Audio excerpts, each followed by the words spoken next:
But our kids saw hypocrisy in the church, and I'm afraid they've used that as an excuse to stay away from organized religion. We left after 4 years, just before that church closed its doors. And we returned here because I needed more healing. To me, this church is a place of healing. It's a place of restoration. It's a place of opening doors. It's a place of releasing ministry.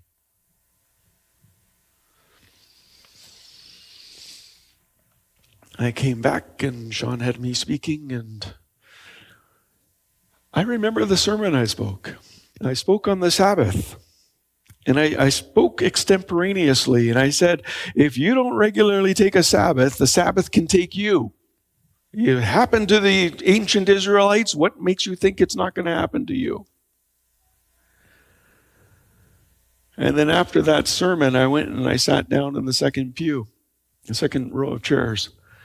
And I heard a menacing voice tell me that that's the last message you're ever going to preach. Now, I don't have time for menacing voices. Jesus didn't argue with demons, and I don't argue with demons. And I reasoned in my head, like this was the 12th time I'd spoken in 14 weeks. I was doing seminars. I was being asked to speak at all different places. My books were selling. People were helping me sell my books. Things were going good. By the grace of God, I'm not going to fall. So why would this be my last sermon?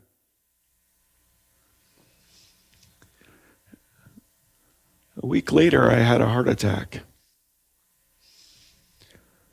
And I won't get into all that story, but just don't do what I did. If you think you have a heart attack, go get help. It took a week for me to go in. But anyway,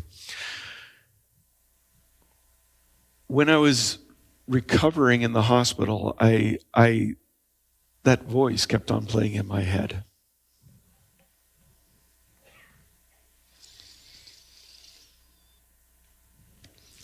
Since the heart attack, I've had 2 stents put in. I've had surgery for 2 types of carcinoma on my face. Not serious.